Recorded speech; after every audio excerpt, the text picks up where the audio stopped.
7 de septiembre de 1536, en el Palacio de Greenwich, llegó al mundo una niña destinada a transformar Inglaterra para siempre. Su padre, el rey Enrique VII, esperaba un varón. Había apostado todo, roto la alianza con Roma, humillado a su legítima consorte, Catalina de Aragón, desposado a Ana Bolena y, para consumar este enlace, reformado la propia Iglesia de Inglaterra. El Papa, en respuesta, lo excomulgó. Media Europa le dio la espalda, y su propio pueblo observaba este segundo matrimonio con recelo. Y todo ello por un hijo que Ana debía traer al mundo. Pero nació una hija. Enrique, según atestiguan los cortesanos, apenas disimuló su decepción.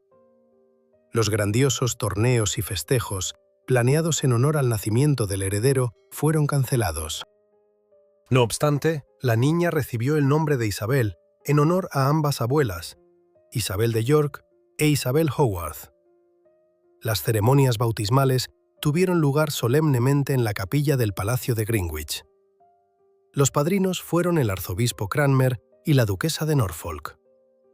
Desde sus primeros días, Isabel fue apartada en una residencia separada, tal como exigía la etiqueta cortesana.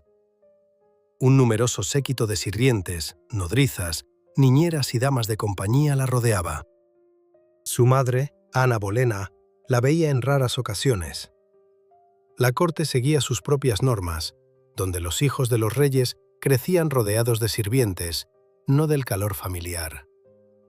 Este frío de los primeros años dejó en Isabel un rasgo particular: la capacidad de estar sola sin perder la dignidad. Cuando Isabel no contaba ni con 3 años, ocurrió algo que habría quebrado a cualquier niño, si hubiera tenido la edad suficiente para comprenderlo. El 19 de mayo de 1536, Ana Bolena fue ejecutada en la Torre de Londres. Le cortaron la cabeza bajo acusaciones de traición, adulterio y un incesto impensable. Los historiadores debaten hasta hoy si dichas acusaciones eran ciertas. La mayoría de los investigadores las considera fabricadas. Enrique necesitaba un heredero varón. Ana le dio una hija, y tras 3 abortos, él se cansó de esperar. Tras la ejecución de su madre, Isabel fue declarada ilegítima y despojada de su derecho a la sucesión al trono. Tras ella, la misma suerte corrió en su momento la hija mayor de Enrique, María, nacida de Catalina de Aragón. Ambas hijas quedaron, por así decirlo, borradas del orden oficial de sucesión. Con su padre vivo, rodeadas de criados, pero privadas de su estatus legal. Enrique, mientras tanto, se casó de nuevo. Su tercera esposa, Jane Seymour, en octubre de 1537, finalmente dio a luz al anhelado hijo, Eduardo. El júbilo en la corte fue inmenso. De la pequeña Isabel casi se olvidaron de nuevo. Existía en la periferia del mundo real, entre el olvido y una cautelosa benevolencia. Jane Seymour murió pronto de fiebre puerperal y Enrique cayó en una profunda tristeza, algo que no le ocurría en muchos años. Sin embargo, fue precisamente la muerte de Jane y los subsiguientes matrimonios de Enrique quienes indirectamente cambiaron el destino de Isabel. La sexta esposa del rey, Catalina Parr, una mujer amable e instruida, reintegró a ambas hijas a la corte y asumió su educación. Fue gracias a Catalina Parr que ambas niñas volvieron a ser reconocidas como miembros de la familia real, aunque formalmente la cuestión de su ilegitimidad seguía abierta. En 1543, Enrique VII restauró a Isabel y a María en su derecho de sucesión tras Eduardo. Esta decisión fue ratificada por un acta parlamentaria sobre la sucesión al trono. Para la pequeña Isabel, esto significó una cosa: volvía a ser princesa. Nadie podía imaginar que aquella niña, nacida bajo el signo de la decepción, se convertiría en la más grande de las monarcas de la dinastía Tudor. Greenwich, en aquella época, eran galerías de piedra, el olor a agua de río y humo, pesados tapices en las paredes, los pasos sigilosos de los sirvientes en los amplios corredores. Fue aquí, entre estos muros, donde comenzó su vida una niña a la que le arrebataron a su madre, privaron de su nombre y, sin embargo, no pudieron quebrantar. En ella, desde temprana edad, residía esa fortaleza que sus contemporáneos llamarían más tarde una fuerza poco femenina. Los primeros años de Isabel transcurrieron bajo el signo del estudio, y no fue por obligación, sino por una auténtica pasión. Absorbía el conocimiento con la avidez que solo poseen aquellos que sienten que la educación es lo único que no pueden arrebatarles. Tras todo lo vivido, la ejecución de su madre, la pérdida de su estatus legal, el frío de la corte real, los libros y los idiomas se convirtieron para ella en un suelo firme bajo sus pies. A partir de 1545, Isabel estudió con los profesores Cecil y Grindal, ambos pertenecientes a una nueva generación de humanistas ingleses, educados en el espíritu del Renacimiento, quienes creían que el conocimiento debía ser vivo y no escolástico. Más tarde se les unió Roger Ascham, tutor del príncipe Eduardo, uno de los hombres más cultos de su tiempo. Ascham enseñó a Isabel retórica y la introdujo a las obras de los autores antiguos, como Cicerón, Tito Livio y Séneca. Los resultados de su aprendizaje fueron excepcionales. Hacia los 13 años, Isabel hablaba y escribía fluidamente en latín, francés e italiano, y leía en griego. Posteriormente añadiría el español y el galés. Sus contemporáneos señalaban que no solo sabía los idiomas, sino que pensaba en ellos. En su correspondencia con gobernantes extranjeros, nunca utilizó traductores, prefiriendo conversar personalmente en el idioma de su interlocutor. Además de los idiomas, la princesa aprendió música, danza, equitación y a tocar el clavicordio. Tomó clases del organista William Blanks y, según testimonios de la época, tocaba de forma excelente. La música no era para ella un adorno cortesano, sino un medio de expresión. La misma pasión impregnaba su relación con las palabras. Leía mucho, reflexionaba, memorizaba citas y sabía entrelazarlas en su discurso de tal manera que los oyentes olvidaban que tenían delante a un adolescente. En casa de Catalina Parr, Isabel vivió rodeada de personas que se tomaban en serio su futuro. La propia Catalina era una mujer de rara erudición, una de las primeras inglesas en publicar un libro bajo su propio nombre. Su hogar era un lugar donde el humanismo religioso y las ideas protestantes convivían con libros y conversaciones. Este espíritu se lo llevó Isabel consigo para toda la vida. Sin embargo, su infancia no fue idílica. En 1547 murió Enrique VII. El rey, a pesar de su imprevisibilidad, era para Isabel lo que la conectaba con la autoridad real. Tras su muerte, subió al trono el joven Eduardo VI, y el poder real pasó al Lord Protector Eduardo Seymour, tío del nuevo rey. Catalina Parr se casó con Thomas Seymour, hermano del Lord Protector, y la joven Isabel se encontró en casa de este hombre, ambicioso, carismático y peligroso. Thomas Seymour, desde el primer día, comenzó a comportarse de manera inaceptable con la princesa. Irrumpió en su dormitorio por las mañanas, la tomaba, la pellizcaba, se permitía familiaridades que habían cruzado hace tiempo la línea de lo admisible. Al principio, Catalina Parr lo tomaba con indulgencia o fingía no darse cuenta. Pero cuando una vez pilló a su marido abrazando a su pupila, la paciencia se agotó. Isabel fue enviada inmediatamente a Hertfordshire, a la finca de Cheshunt. Allí continuó sus estudios con Ascham, quien estuvo a su lado durante los meses más difíciles para ella.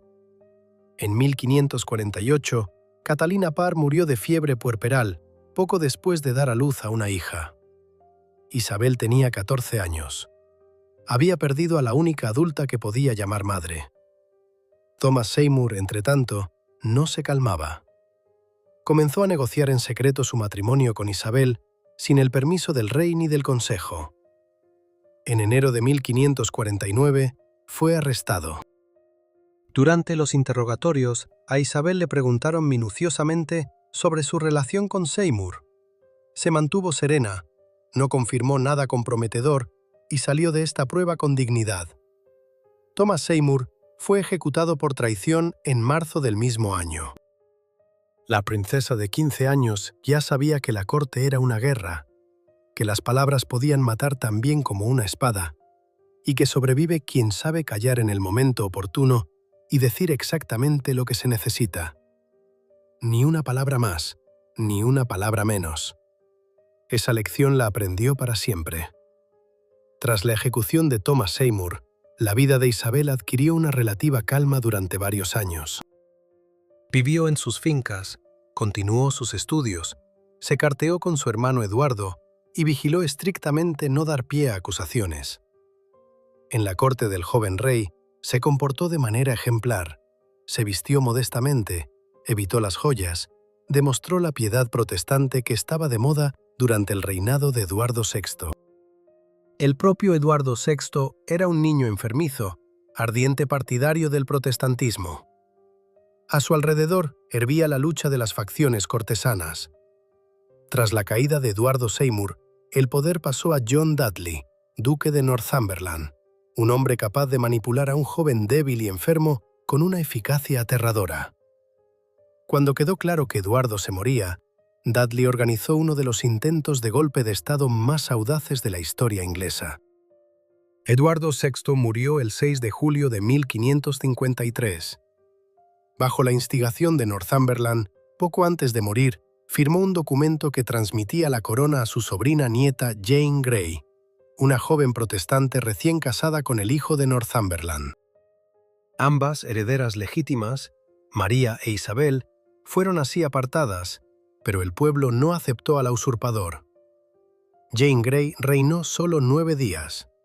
Por todo el país, la gente se levantó en apoyo de María Tudor, hija legítima de Enrique VII. María reunió tropas y entró en Londres como vencedora. Northumberland fue ejecutado y la propia Jane Grey acabó en la torre. Pronto también la ejecutaron. María I ascendió al trono con la intención de devolver Inglaterra al seno de la Iglesia Católica. Su reinado pasó a la historia con el nombre de María la Sanguinaria. Quemó en la hoguera a casi 300 protestantes. Para Isabel, comenzó el período más peligroso de su vida. Era protestante por educación y convicciones, lo que la convertía en una amenaza potencial y un punto de atracción para todos los descontentos. En febrero de 1554, estalló en Londres una rebelión liderada por Thomas Wyatt. Los rebeldes se opusieron al matrimonio de María con el príncipe español Felipe. María acusó a Isabel de complicidad sin pruebas concluyentes. La princesa fue convocada a Londres y puesta bajo custodia. El 18 de marzo de 1554, Isabel fue trasladada a la torre a través del Támesis por la Puerta de los Traidores. Fue a través de esta puerta por donde llevaban a los condenados a la ejecución. Al acercarse a la orilla, Isabel se negó inicialmente a salir de la barca. Dicen que pronunció: «Prefiero aquí, bajo la lluvia, que allí». Luego, aún así, pisó tierra y entró en la fortaleza, sin saber si saldría viva alguna vez. En la torre pasó unos 2 meses. María quería probar su culpabilidad, pero no había pruebas. Los consejeros advirtieron que la ejecución de la princesa sin fundamento supondría un escándalo. Finalmente, Isabel fue trasladada a arresto domiciliario en Woodstock, Oxfordshire. Allí pasó casi un año bajo constante vigilancia, privada de libertad de movimiento y comunicación. Cuando María murió el 17 de noviembre de 1558, no tenía hijos. Su esposo, Felipe II de España, viendo lo inevitable, recomendó a los consejeros aceptar a Isabel, con tal de evitar el ascenso al poder de pretendientes aún más indeseables. Isabel tenía 25 años. Recibió la noticia de la muerte de su hermana en Hatfield y, según testimonios de la época, pronunció en latín las palabras de un salmo: «Esta es la obra del Señor, y admirable a nuestros ojos». Ese mismo día se presentó ante ella William Cecil, el hombre que se convertiría en su principal consejero durante 40 años. Este momento en Hatfield, bajo un roble o en una donación, las fuentes difieren en los detalles, marcó el inicio de una de las alianzas políticas más largas y exitosas de la historia de Inglaterra. La coronación de Isabel I tuvo lugar el 15 de enero de 1559 en la Abadía de Westminster. Ese día, Londres estaba de júbilo. Los habitantes decoraban sus casas, se representaban espectáculos en las calles, sonaban las campanas. La procesión se movía por la City e Isabel saludaba al pueblo. Sabía hacerlo con una maestría poco común, deteniéndose para escuchar las palabras de un ciudadano común, sonriendo, dirigiendo algunas palabras a la multitud. En la coronación, lució un vestido de terciopelo rojo, bordado con piedras preciosas. Posteriormente, Isabel convertiría su guardarropa en un instrumento de política. Cada aparición sería una imagen cuidadosamente pensada. Cada atuendo, un mensaje para la corte y el pueblo. Pero en aquel día de enero, era solo una joven mujer que, tras todo lo vivido, finalmente se ponía la corona. Una de las primeras decisiones estatales del nuevo reinado fue la restauración del protestantismo. María I dedicó 5 años a intentar devolver el país al catolicismo y solo logró crear profundas heridas en la sociedad. Isabel eligió un camino diferente. El Acta de Supremacía de 1559 restableció su autoridad sobre la Iglesia de Inglaterra. Y el Acta de Uniformidad introdujo un nuevo libro de oraciones, no demasiado radical ni para los protestantes moderados ni para los católicos. Fue un compromiso religioso, la famosa reconciliación isabelina. La reina no exigía a la gente que creyera, exigía que obedeciera. Los católicos podían seguir teniendo sacerdotes en sus casas mientras no infringieran las leyes del Estado. Los protestantes obtuvieron lo suyo. Ni persecuciones crueles de disidentes, ni hogueras sangrientas. Eso no ocurrió en los primeros años del reinado de Isabel. Cecil demostró ser insustituible. Construyó un sistema de administración estatal con precisión burocrática, creó una red de informantes, vigiló el flujo de documentos, alertó a la reina sobre las amenazas. Fue él quien, desde los primeros días, planteó a Isabel la cuestión principal de la época: el matrimonio y el heredero. El parlamento presionaba a la reina exigiendo que se casara. Los consejeros la persuadían de que una mujer sola no podía gobernar un estado. Demasiado frágil, demasiado vulnerable. Los pretendientes eran numerosos. El archiduque de Austria, el rey de Suecia, el monarca español Felipe II, que tras la muerte de María I no perdió la esperanza de mantener influencia sobre Inglaterra. Isabel negoció con habilidad, con paciencia, sin dar respuestas definitivas durante años. Los observadores se perdían en conjeturas. Algunos creían que ganaba tiempo por razones estratégicas. Otros suponían que, tras los traumas infantiles, tras Thomas Seymour y la vida bajo un miedo constante, simplemente no podía confiar en un hombre lo suficiente como para colocarlo a su lado en el trono. La propia Isabel solo decía lo que era necesario en ese momento y nunca revelaba sus cartas. Al mismo tiempo, apareció en la corte un hombre destinado a convertirse en el gran amor de su vida, o al menos en su mayor enigma. Robert Dudley, hijo del ejecutado John Dudley, duque de Northumberland, era apuesto, audaz, excelente jinete y sabía reír. Isabel lo colmó de favores, le otorgó el título de conde de Leicester, lo mantuvo a su lado. La corte murmuraba, los consejeros estaban desesperados. Cuando en 1560, la esposa de Dudley, Amy Robsart, murió al caer por las escaleras, los rumores de asesinato sacudieron el país. La investigación no estableció la culpabilidad de Dudley, ni entonces ni después. Pero Isabel entendió que casarse con Dudley habría significado arruinar su reputación. Nunca se decidió. Su relación continuó durante décadas. Una unión extraña, tortuosa, nunca resuelta, de dos personas que entendían demasiado bien que no podían estar juntas. Mientras tanto, el país revivía, se restablecía el comercio, se saneaban las finanzas devastadas durante los reinados de Enrique y María. Londres crecía. Se construían casas, se desarrollaban oficios, aparecían nuevas tiendas en las calles. La joven reina, saliendo de la oscuridad de la prisión, guiaba al país hacia algo que aún no tenía nombre. Se llamaba la Edad de Oro, pero entonces nadie lo sabía aún. En 1561, en el norte de Gran Bretaña, apareció una figura que durante los siguientes 26 años se convirtió para Isabel en una fuente constante de tensión. María Estuardo, reina de Escocia. Joven, hermosa, educada en la corte francesa, católica convencida, se consideraba la legítima heredera del trono inglés, ya que era nieta de la hermana de Enrique VII. Para media Europa católica, era precisamente María, y no Isabel, la verdadera reina de Inglaterra. María regresó a Escocia tras la muerte de su esposo francés, Francisco II. Escocia, para entonces, estaba inmersa en la Reforma protestante. El ferviente calvinista John Knox predicaba con tal ardor que sus palabras hacían temblar los muros de las catedrales. La joven reina católica debía gobernar un país que ya estaba medio conquistado por otra fe. Su vida personal se llenó de tragedia. Su segundo marido, Henry Darnley, era apuesto pero mediocre, cobarde, egoísta, propenso a la embriaguez. En 1566 participó en el asesinato del secretario más cercano de María, David Rizzio, ante los ojos de la reina embarazada.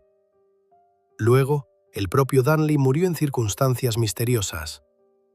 En febrero de 1567, explotó la casa donde dormía y su cuerpo estrangulado fue encontrado en el jardín. María, con sorprendente celeridad, se casó con el principal sospechoso del asesinato, el conde de Bothwell. La nobleza escocesa se rebeló. María fue obligada a abdicar en favor de su pequeño hijo Jacobo y fue recluida en un castillo en una isla. En 1568 logró escapar y cruzó la frontera hacia Isabel pidiendo asilo. Fue una trampa política. Aceptar a María significaba dar refugio a una rival a la que media Europa consideraba la legítima reina de Inglaterra. Enviarla de vuelta significaba, posiblemente, condenarla a morir a manos de los rebeldes escoceses. Devolverle la corona a María tampoco era posible. Acababa de huir de sus propios súbditos. Isabel eligió el único camino posible, un término medio que se convirtió en una tortura de muchos años. María fue puesta bajo custodia, formalmente un arresto honorífico, como invitada. En la práctica, un cautiverio estrictamente vigilado, traslados de castillo en castillo, prohibición de correspondencia, círculo de contactos limitado.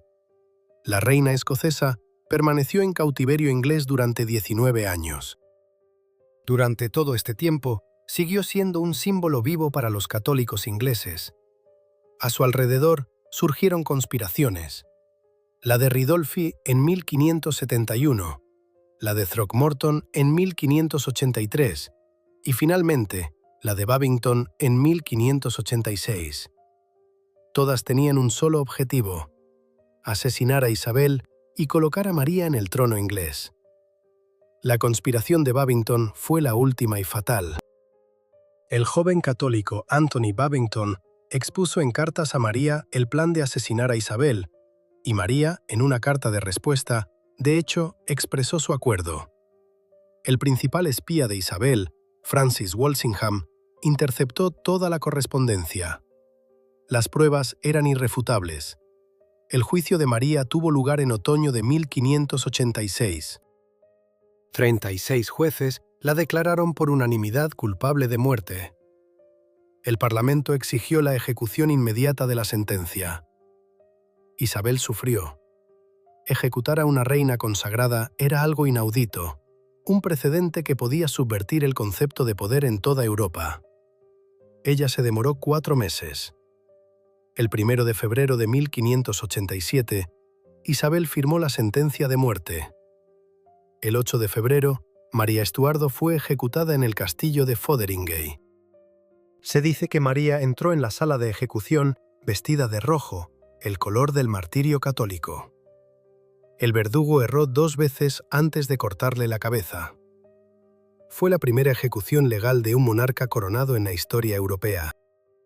Cuando a Isabel le informaron de la ejecución, quedó conmocionada, no porque no deseara la muerte de María, sino porque sus consejeros actuaron demasiado rápido, sin su conocimiento.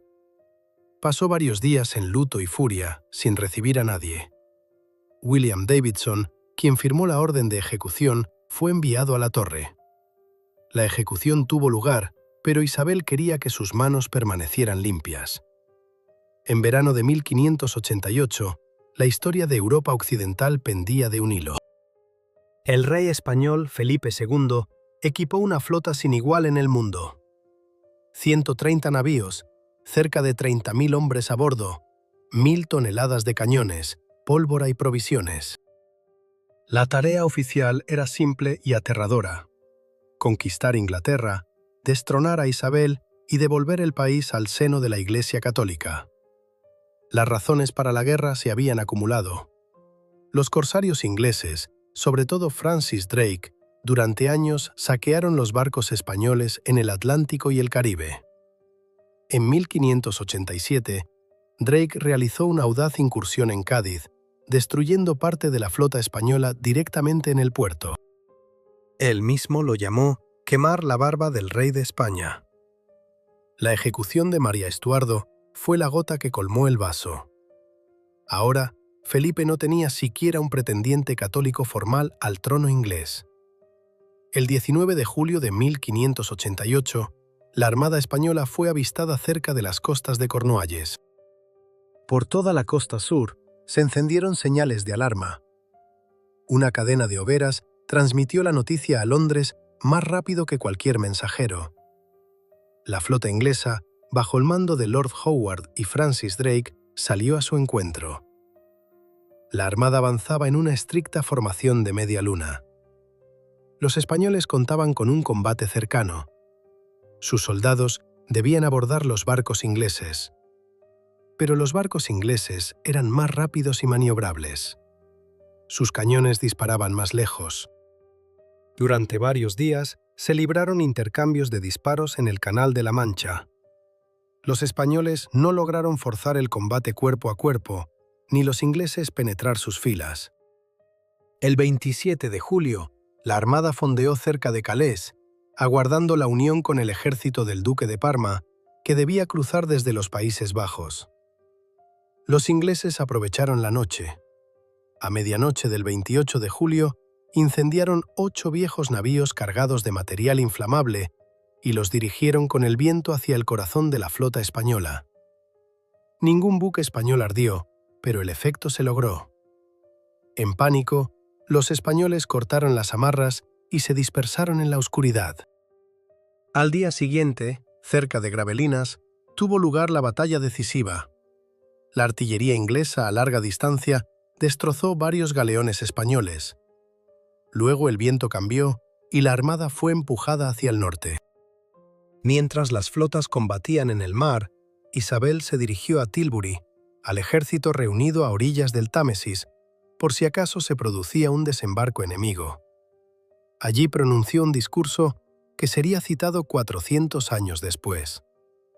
De pie ante los soldados, vestida con una armadura sobre seda blanca, dijo: «Tengo el cuerpo de una mujer débil e impotente, pero el corazón y el estómago de un rey, y de un rey de Inglaterra». Este discurso pasó a la historia como uno de los mayores ejemplos de arte oratorio. La armada jamás regresó al Canal de la Mancha. Rodeando Escocia rumbo al sur, los barcos españoles fueron azotados por feroces tormentas. Muchos naufragaron en las costas de Irlanda y Escocia. De los 130 navíos, menos de la mitad regresó a España. Miles de personas perecieron. La victoria sobre la Armada convirtió a Isabel en una leyenda. En la conciencia popular, la derrota de la flota española se atribuyó no solo a la maestría militar, sino también a la intervención divina. Las tormentas que hundieron los barcos españoles fueron llamadas el viento protestante. Se acuñaron monedas con la inscripción «Dios sopló y se dispersaron». A Isabel la llamaron Gloriana, la encarnación de la propia Inglaterra. En realidad, la victoria se debió a una combinación de hábiles maniobras navales, una artillería superior y, por supuesto, catástrofes naturales. Pero la historia ama las imágenes sencillas, y la imagen de la reina con armadura a orillas del río, diciendo a su pueblo que no temía a ningún rey mortal, se volvió imperecedera. Mientras los diplomáticos negociaban y los almirantes construían flotas, en la propia Inglaterra se desarrollaba algo no menos importante: el florecimiento de la cultura, el comercio y los descubrimientos geográficos. La era isabelina se convirtió en el momento en que una pequeña isla en el confín de Europa comenzó a convertirse en el centro de las ambiciones mundiales. Las compañías comerciales crecían como setas tras la lluvia. En 1579 se fundó la Compañía Comercial de Oriente, en 1581 la Levantina. En 1600, al final del reinado de Isabel, se estableció la Compañía de las Indias Orientales, una organización destinada a gobernar un subcontinente entero con el tiempo. No fue solo un acuerdo comercial, fue una declaración de dominio mundial. Isabel comprendió bien que el poder de un país residía en el mar. Apoyaba a los navegantes y exploradores, tanto oficial como extraoficialmente. Walter Raleigh obtuvo el derecho a fundar colonias en el Nuevo Mundo. Su intento de crear un asentamiento en Virginia fracasó, pero el propio nombre de Virginia, en honor a la Reina Virgen, hablaba de cómo Isabel veía la conexión entre ella y la expansión inglesa. Francis Drake, en 1580, completó la circunnavegación del globo, la segunda en la historia de la humanidad. E Isabel visitó personalmente su barco y lo armó caballero en plena cubierta. Londres servía de vida en estos años. La población de la ciudad creció vertiginosamente de 80.000 a mediados de siglo a casi 200.000 a finales del reinado de Isabel. En las calles retumbaban los carros, los vendedores ambulantes pregonaban sus mercancías, olía a pan y a agua de río, y por las tardes, desde el Támesis, llegaba el sonido de las campanas de las iglesias. En esta ciudad vivió y trabajó William Shakespeare. Shakespeare llegó a Londres alrededor de 1586. Durante el reinado de Isabel, escribió la mayoría de sus obras: Romeo y Julieta, Hamlet, Sueño de una noche de verano, Ricardo II, Enrique V. El Teatro de Globe se construyó en 1599 en la orilla sur del Támesis y tenía capacidad para unos 3.000 espectadores. A la propia Isabel le encantaba el teatro y patrocinaba compañías. Además del teatro, la época floreció con la música.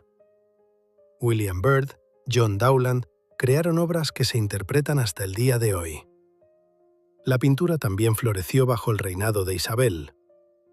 En Inglaterra se impuso la moda de los retratos en miniatura. El pintor de la corte, Nicholas Hilliard, creó docenas de retratos de la reina que se convirtieron en modelos para toda la iconografía oficial. La imagen de la propia Isabel se convirtió en un proyecto de Estado. A partir de los 40 años, controló cada vez más estrictamente cómo era representada. Su rostro debía permanecer joven, su mirada imperiosa. Los famosos retratos de gala de las últimas décadas de su reinado no representaban a una mujer que envejecía, sino a una reina eterna, un símbolo, un icono, el país en la imagen de una persona. Isabel mantuvo correspondencia con Iván el Terrible. El zar ruso y la reina inglesa intercambiaron embajadas y cartas. Iván, según algunos datos, incluso le propuso una alianza contra enemigos comunes y solicitó asilo en Inglaterra en caso de derrota. Isabel respondía evasivamente, como sabía hacer. Las relaciones comerciales con Rusia a través de Arcángel se establecieron y reportaron beneficios. Los puertos ingleses recibían en estos años barcos de los Países Bajos, de las ciudades de la Liga Hanseática, del Mediterráneo y del Levante. Los mercaderes londinenses se enriquecían, los ingresos fiscales crecían. Este auge económico no fue casual. Fue el resultado de una política deliberada de la reina y sus consejeros, que entendían que el comercio es la sangre del Estado. Detrás de cada año de un brillante reinado se escondía el lado duro e invisible del poder. Isabel vivía bajo la amenaza constante de conspiraciones. Cada embajada católica podía portar veneno o un puñal. Cada carta pasaba por las manos de los hombres de Walsingham. Cada nuevo favorito podía resultar ser un espía. Francis Walsingham, el hombre al que llamaban el Moro, de tez oscura y carácter sombrío, creó la primera red de inteligencia a escala europea en Inglaterra. Sus agentes trabajaban en Francia, España, los Países Bajos, en la Roma papal. Walsingham interceptaba cartas, reclutaba informantes, organizaba agentes dobles. Fue su red la que descubrió la conspiración de Babington y llevó a María Estuardo al cadalso. Las amenazas no solo provenían del extranjero. Dentro del país, las rebeliones irlandesas consumían dinero y hombres. En 1598 estalló la Guerra de los 9 años en Irlanda, el conflicto más sangriento de la época. El jefe irlandés Hugh O'Neill, conde de Tyrone, derrotó al ejército inglés en la Batalla del Puente Amarillo. Esta fue una de las derrotas más humillantes de todo el reinado de Isabel. Para sofocar la rebelión, la reina envió a Irlanda al más brillante de sus últimos favoritos, Robert de Vereux, segundo conde de Essex. Essex era joven, ardiente, apuesto y carecía por completo de sensatez política. En lugar de luchar, firmó una tregua con O'Neill sin permiso de la reina y regresó a Londres por su cuenta. Esta imprudencia le costó todo. Isabel lo despojó de todos sus cargos y le prohibió aparecer en la corte. Essex, acostumbrado a su posición de favorito, no pudo resignarse. En febrero de 1601, encabezó una rebelión armada en Londres, contando con el apoyo de los ciudadanos. El apoyo no llegó. Essex fue arrestado, juzgado y en febrero del mismo año ejecutado. Según la tradición, Isabel sufrió enormemente su muerte. Le regaló un anillo con las palabras de que si se encontraba en peligro de muerte, debía enviárselo y ella lo perdonaría. El anillo nunca llegó. Existen versiones de que Essex intentó enviarlo, pero cayó en manos de sus enemigos. Esta historia es hermosa, pero no tiene confirmación documental. El último consejero cercano durante muchos años fue el hijo de William Cecil, Robert Cecil, quien se convirtió en secretario de Estado en 1596. Pequeño, jorobado y de apariencia modesta, poseía una mente de excepcional claridad. Isabel lo llamaba «mi duende». Cariñosamente y con un ligero tono de burla, pero lo mantuvo a su lado hasta su muerte. La soledad de los últimos años se convirtió en un hecho físico. Murieron Walsingham, murió Robert Dudley, murió el anciano Cecil, murió la mayoría de aquellos que la recordaban joven. La corte se llenó de rostros nuevos, guapos, hábiles, aduladores. Isabel veía a través de la adulación, pero la aceptaba porque no había alternativa. En sus últimos años, se decía que se negaba a mirarse al espejo. No se sabe si esto es cierto, pero en esta imagen hay una lógica propia. La reina, que se había convertido en un símbolo, no podía permitirse ver cómo el tiempo borraba ese símbolo. Pelucas, maquillaje blanco, enormes cuellos, vestidos con innumerables joyas. Todo esto no era un capricho, sino una armadura. A finales de la década de 1590, el reinado de Isabel entró en una fase oscura. El país se vio asolado por malas cosechas, 4 consecutivas a mediados de la década. Los precios del pan se dispararon, la pobreza se multiplicó. Los impuestos, elevados para financiar la guerra contra España y la conquista de Irlanda, oprimían a comerciantes y terratenientes. El Parlamento se volvía cada vez más recalcitrante. los diputados exigían cada vez más, en voz alta, que se limitaran los monopolios que Isabel concedía a sus favoritos. En 1600, pronunció ante el Parlamento el llamado Discurso de Oro, reconociendo que habían existido abusos con los monopolios y prometiendo corregirlos. Esta fue una de las pocas concesiones de la reina al Parlamento durante su largo reinado. La propia Isabel envejecía con dificultad.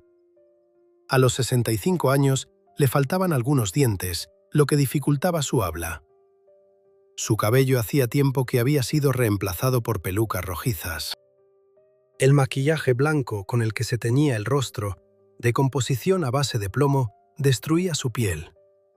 Los retratos, los oficiales y la realidad diferían cada vez más. Finales de la década de 1590 trajo una pérdida personal que Isabel sufrió con especial agudeza. En 1598 murió William Cecil, Lord Burleigh. Le sirvió durante 40 años. Isabel acudió personalmente a él cuando enfermó. Le daba caldo de la cuchara. Fue una de las pocas personas con las que se permitía ser ella misma. No un símbolo, sino una persona. La cuestión del heredero nunca se resolvió oficialmente. Isabel se negaba categóricamente a nombrar sucesor en vida. Recordaba cómo en su propia juventud todas las miradas se dirigían al siguiente pretendiente, convirtiéndolo en un imán para los conspiradores. ¿Quieren que me entierren viva?, decía a sus consejeros cuando planteaban esa cuestión. Sin embargo, todos en la corte lo sabían perfectamente. El sucesor sería Jacobo VI de Escocia, hijo de la ejecutada María Estuardo. Robert Cecil mantenía correspondencia secreta con él, preparando una transición pacífica del poder.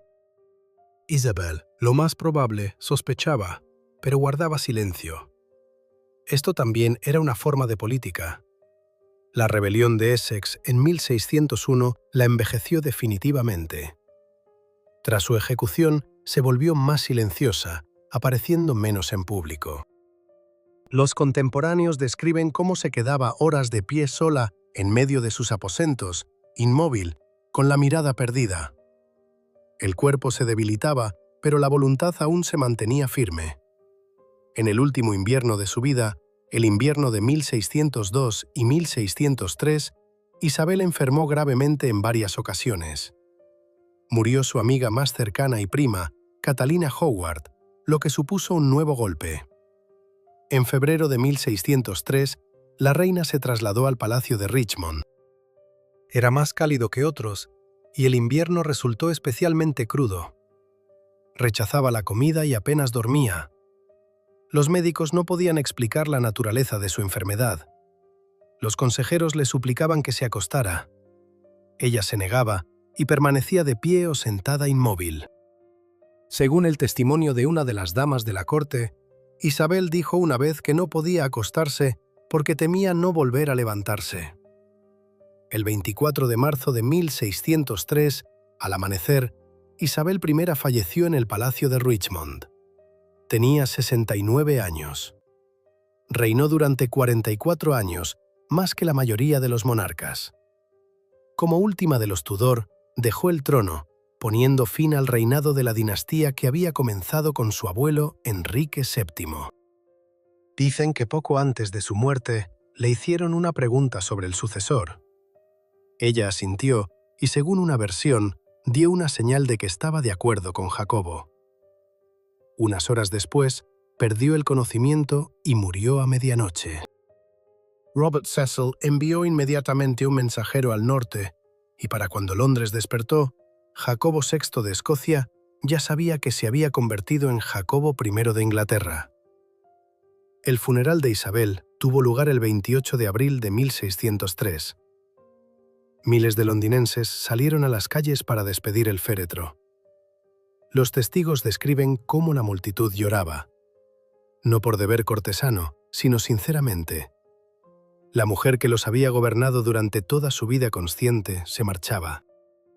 Muchos no recordaban a otro monarca. Isabel fue enterrada en la abadía de Westminster, en el mismo mausoleo donde yacía su hermana María I. Posteriormente, se erigió sobre su tumba un lujoso monumento conmemorativo de mármol blanco, en el que aparece vestida con el atuendo real completo. A su lado duerme el sueño eterno la misma hermana que la encarceló en la torre y casi la envía al cadalso. ¿Qué quedó de los 44 años de reinado? Ante todo, la Iglesia de Inglaterra, que finalmente encontró estabilidad. El arreglo isabelino de 1559, el Acta de Supremacía y el Acta de Uniformidad crearon una estructura religiosa única, lo suficientemente protestante para romper con Roma y lo suficientemente tradicional para no alienar a los conservadores. Los 39 artículos de fe, adoptados en 1563, sentaron las bases doctrinales de la Iglesia anglicana, que aún existe hoy en día. Fue este arreglo el que permitió a Inglaterra evitar las guerras de religión que en la misma época devastaban Francia y las tierras alemanas. Cuando los hugonotes franceses morían por miles en la noche de San Bartolomé, en 1572, Inglaterra se mantuvo relativamente estable, no sin tensiones, no sin conspiraciones y ejecuciones, pero sin esa masacre total que desgarraba a sus vecinos. Este fue uno de los principales logros de Isabel. El segundo legado es la flota y el comienzo del poderío marítimo de Inglaterra. La victoria sobre la Armada en 1588 no solo repelió la invasión española, sino que afirmó una imagen fundamentalmente nueva de Inglaterra en el mundo. Un país que domina los mares. Drake, Hawkins, Frobisher. Todos actuaron con la bendición de la reina y sus expediciones abrieron los caminos por los que transitarían los posteriores imperios coloniales.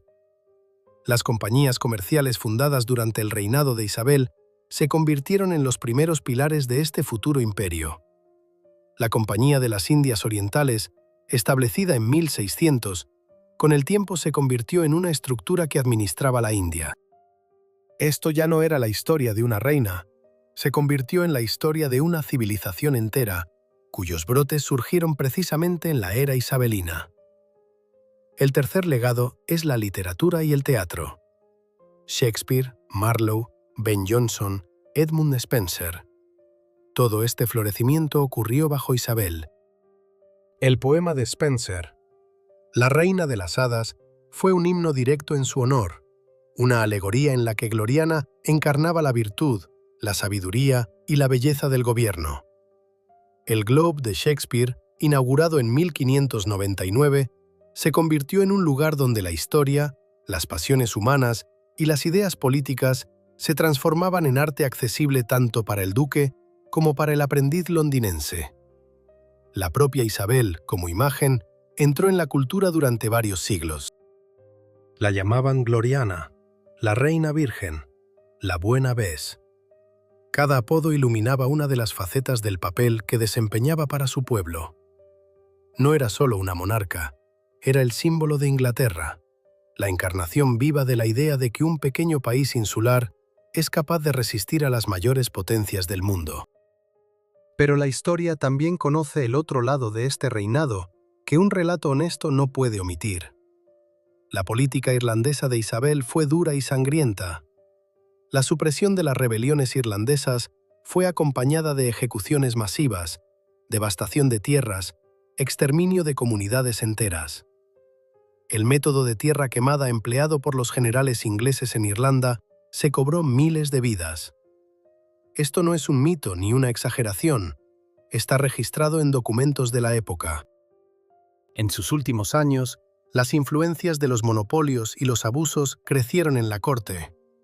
Los favoritos recibían derechos exclusivos para el comercio de diversos productos: sal, almidón, naipes, y los pequeños comerciantes se asfixiaban por estas restricciones. La indignación del Parlamento estaba justificada. El discurso de oro de 1600 reconoció el problema, pero no lo resolvió por completo. Y aún así, cuando se pondera este reinado en la balanza de la historia, el plato de los logros pesa más. El país que Isabel recibió en 1558 estaba arruinado, humillado, religiosamente dividido. Había perdido Calais, la última posesión inglesa en el continente. El país que dejó en 1603 tenía una iglesia estable, un comercio en crecimiento, una flota poderosa, una rica literatura y un lugar entre las grandes potencias de Europa. Jacobo I, que entró en Londres en mayo de 1603, recibió un Estado que funcionaba. Recibió leyes, tradiciones, un sistema de gobierno, todo lo que Isabel había construido durante 44 años. Lo que él hizo posteriormente con este legado ya es otra historia, pero comenzó con una base sólida. En la abadía de Westminster yacen juntas dos hermanas, María e Isabel. A una la recuerdan como la sanguinaria María, a la otra como Gloriana. La historia rara vez es justa en sus apodos, pero en este caso la diferencia era real, no solo figurada. María reinó 5 años y quemó a casi 300 personas. Isabel reinó 44 años y dejó Inglaterra como un país diferente. La niña que no esperaban, a la que quitaron a su madre a los 3 años y declararon ilegítima, que estuvo en la torre esperando la ejecución, que gobernó a través de la fuerza, a través del miedo, a través de una incesante cautela. Esta niña se convirtió en una de las gobernantes más longevas de la historia de Inglaterra, no porque tuviera suerte, sino porque aprovechó al máximo cada oportunidad que se le presentó y nunca permitió que sus enemigos la tomaran por sorpresa. Su corona no pasó a sus hijos, no los tuvo. Su sangre no se derramó en el trono de las generaciones siguientes. Dejó algo diferente, una potencia, un idioma, un teatro, una flota. Y la sensación de que una persona, si es lo suficientemente inteligente, terca y valiente, puede enfrentarse sola a todo el mundo. Quizás este sea su legado más duradero. El 24 de marzo de 1603, Inglaterra despertó sin los Tudor. El primer día de una nueva era fue frío y despejado. En el palacio de Richmond, los sirvientes recogían las estancias. Un mensajero ya cabalgaba hacia el norte. Y en Londres, la gente aún no sabía cómo vivir en un país donde no estaba Isabel.